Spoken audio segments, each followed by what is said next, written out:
Republican Congressman Keith Self of McKinney, thank you so much and welcome back to Eye on Politics. Thank you, Jack. So, Congressman, as you know, you were part of this. The House narrowly approved the what they call the quote big beautiful bill, the reconciliation package that includes President Trump's agenda of tax cuts, spending cuts, border security policy, and energy policy. Why did you vote for this bill? There are many good things in this bill, Jack. Don't get me wrong.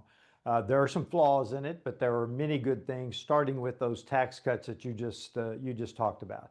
A family will have $1,500 more in their pocket because of these tax cuts, and it goes on. The border security. There are some things that I wish we had gotten for Texas. First of all, the Medicaid changes that would have basically ensured that non-expansion states like Texas won't be incentivized to expand Medicaid to people who should not be on it, adults who are not working, illegal immigrants. So we want to reserve and strengthen Medicaid for those people who are supposed to be on it: pregnant women, children, seniors, disabled. And let me ask you, because I read your statement that you posted on X this morning. It doesn't seem you think some parts are beautiful, in fact. And you just alluded to some of those.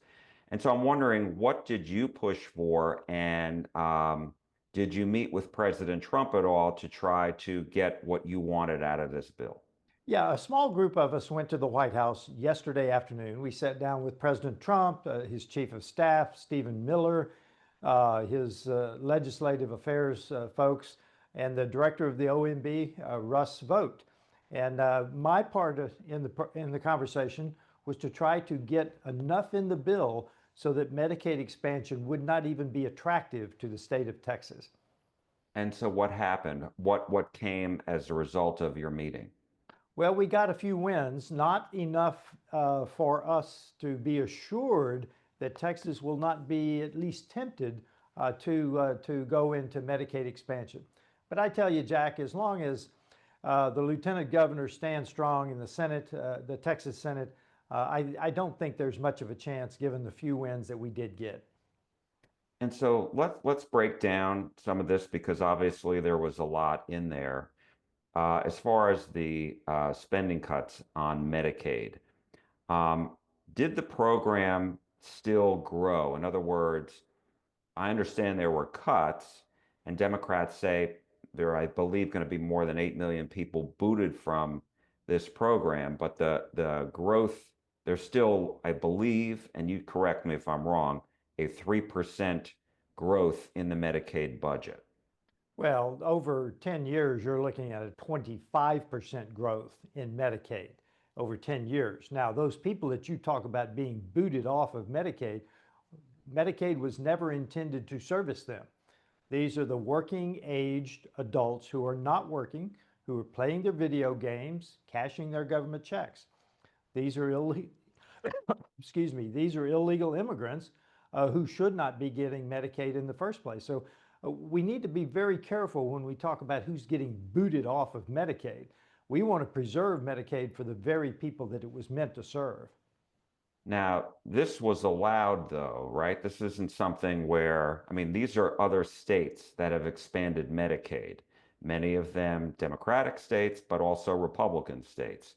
And so you're saying that those states, when they expanded Medicaid, expanded the number of people who were be eligible to receive Medicaid. Yeah, they chose to do it, and here's why. For every dollar that a state spends on a person who is supposed to be on Medicaid, pregnant women, children, disabled, seniors, they get $1.33 from the federal government. For every state dollar, they get $1.33 from the federal government. This is generally true.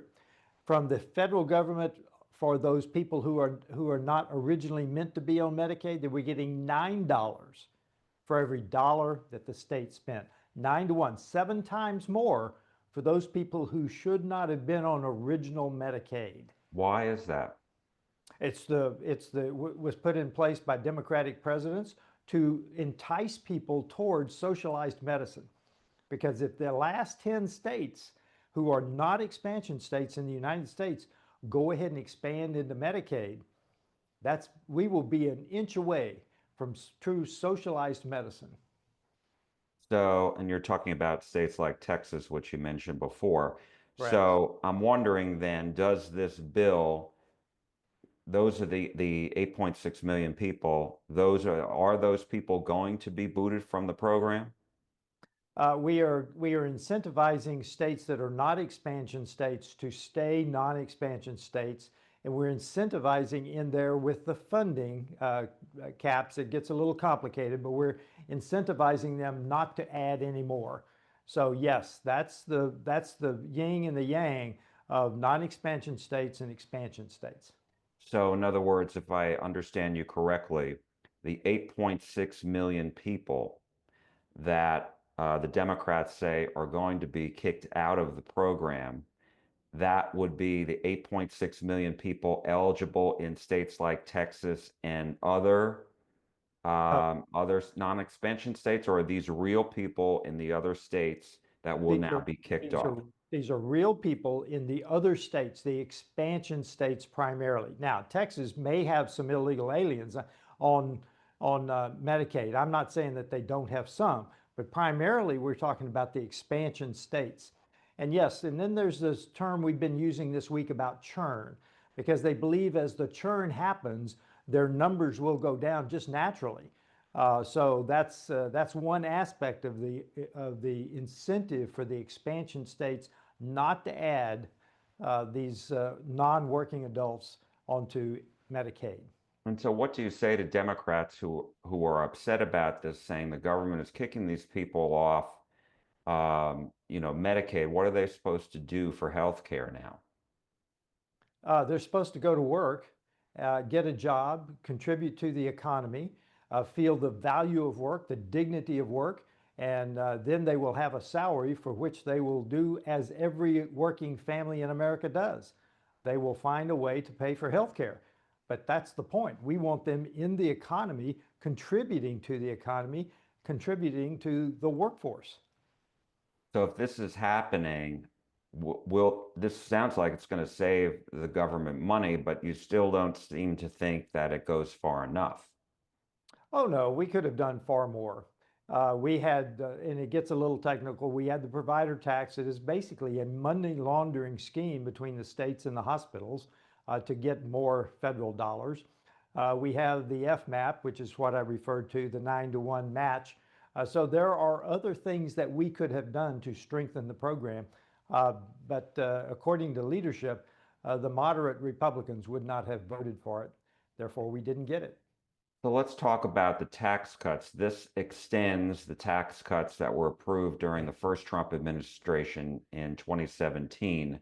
It also includes no tax on tips, no tax on overtime, and gives seniors an extra $4,000 off their standard deduction. Is that right? That's correct. I think And so what do you make of that's that? Is that a good thing?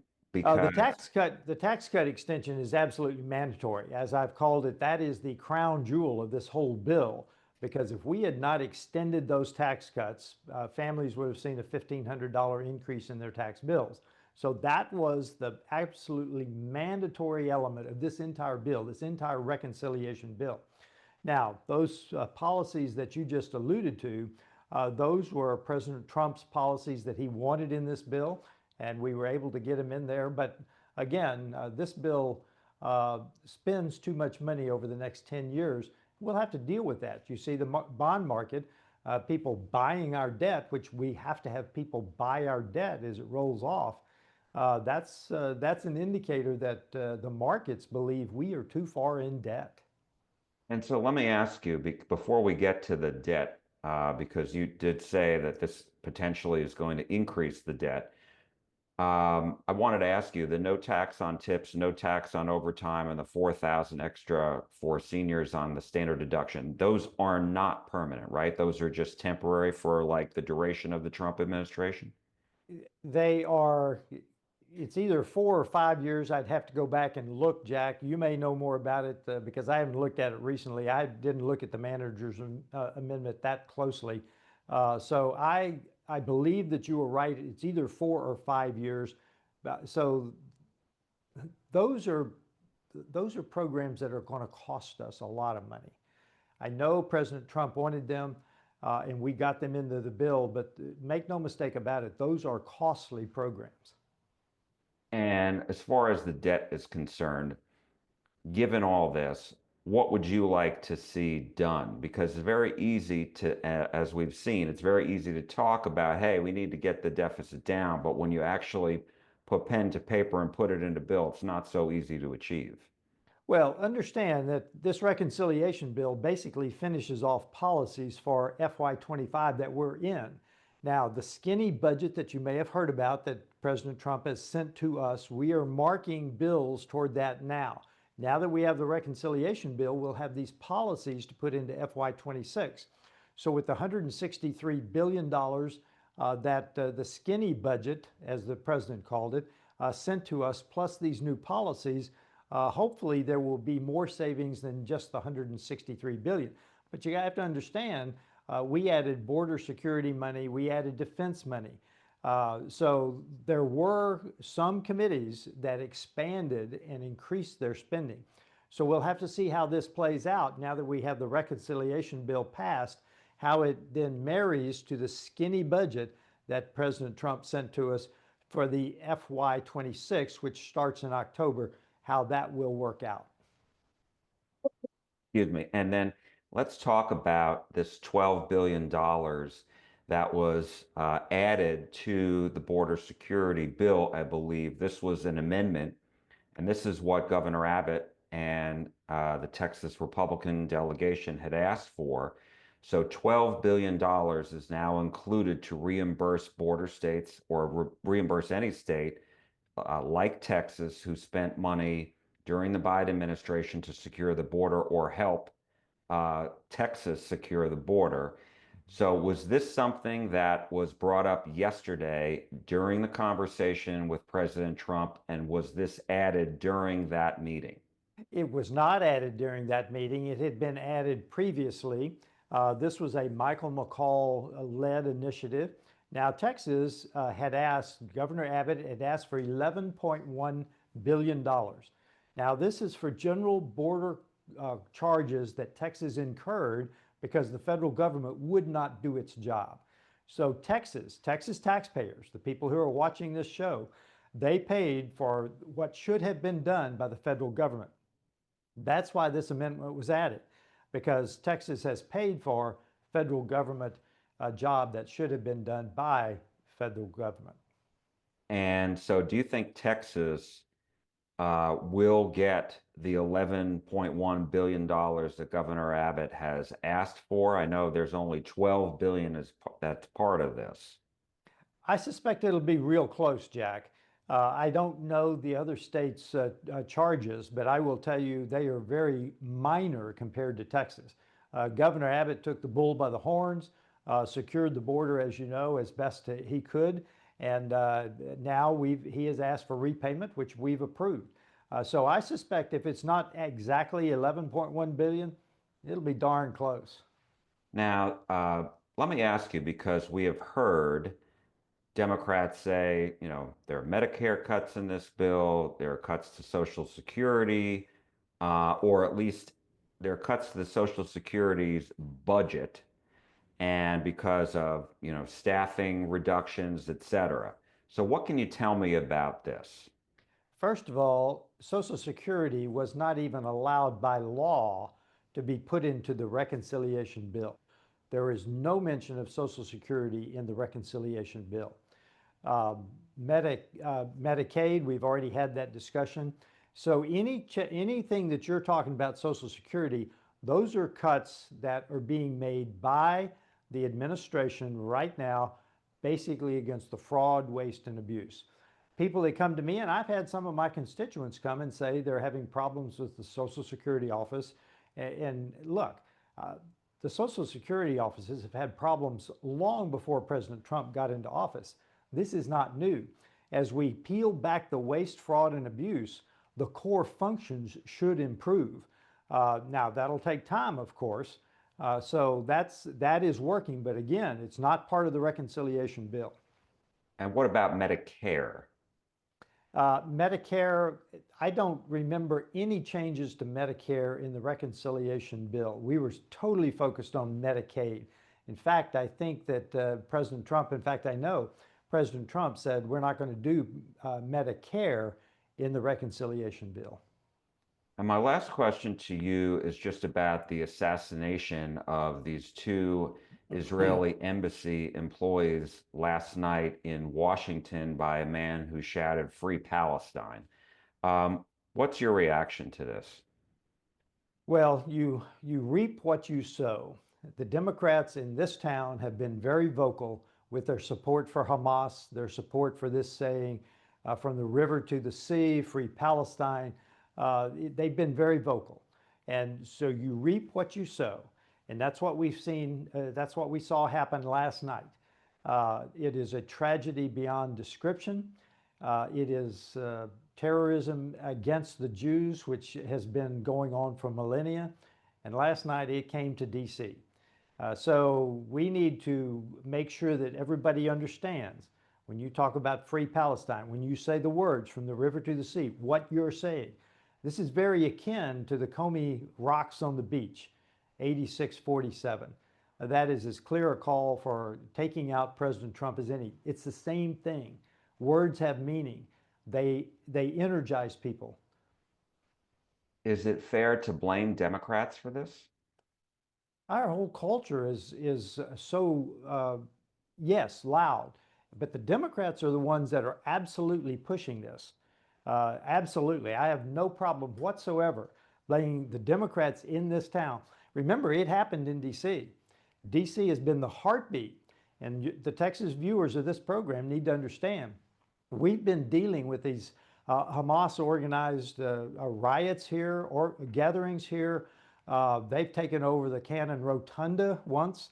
This is an ongoing issue here in D.C. So I want to just encourage your Texas viewers to look at it from the lens of the people who live in D.C. This is an ongoing problem, and the Democrats have been pushing it. We will leave it there. Republican Congressman Keith Self of McKinney, thank you so much as always. We appreciate it. You bet, Jack. Thank you.